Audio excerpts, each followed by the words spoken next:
অনেক মা বোনরা জোহরের নামাজটা পড়েন 3টা সাড়ে 3টার দিকে। কেন? দুপুরে ওনারা রান্নাবাড়া করেন, রান্নাবাড়া করতে গিয়ে ওনারা শরীর ঘামায় টামায় যান, তখন শয়তান এসে মাসালা নিয়ে হাজির হয়। শয়তান ওনার মাথায় একটা মাসালা ঢুকায়। কি মাসালা ঢুকায়? বলে যে দেখো বোন, তুমি এত কষ্ট করে এতক্ষণ রান্নাবাড়া করলা, রান্নাঘরে গেছো, গরমে ঘামায়া স্যাঁতস্যাঁতে হয়ে গেছো, এই শরীর নিয়ে তুমি আল্লাহর সামনে কেমনে দাঁড়াইবা বলো? তো এবার বোন শয়তানরে জিগায় মনে মনে আর কি, তাহলে কি করতে হবে? এবার শয়তান তার মনে মনে বলে দেয় যে আরে নামাজ তুমি ঠান্ডা মাথায় ফ্রেশ মোডে পড়বা, হাতের কাজ শেষ করে নাও, রান্নাবাড়া শেষ করে নাও, সবারে খাবার টাবার দিয়ে নাও, তুমি বাথরুমে যাও, সুন্দর করে গা ডলে গোসল করো, ফ্রেশ হয়ে আসো, এরপরে 3টা সাড়ে 3টা আসরের নামাজ সুই সুই হয়ে যাবে, এবার তুমি ফ্রেশ মুডে একটু নামাজ পড়ো। কাজটা কি ভালো হইলো না খারাপ হইলো? দেখতে কিন্তু ভালো মনে হচ্ছে, তাই না? যে উনি ফ্রেশ মুডে নামাজ পড়বে। টাইম যদি পার হয়ে যায় তো এই ফ্রেশ মুডের 2 পয়সার কোনো মূল্য।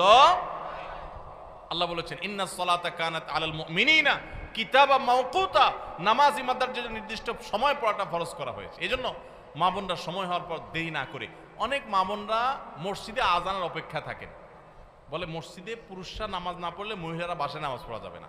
না ভাই, পুরুষদের উপর ইসলাম এত ঝুলায় রাখে নাই মা বোনদেরকে। আরে মা বোনদেরকে যে পাওয়ার ইসলাম দিয়েছে, পৃথিবীর নারীবাদীদের 14 গোষ্ঠীর জন্মের বহু আগে ইসলাম নারীদেরকে আকাশে তুলে রেখেছে। এরা এগুলো চিন্তাও করতে পারবে না, এত মর্যাদা দিয়েছে।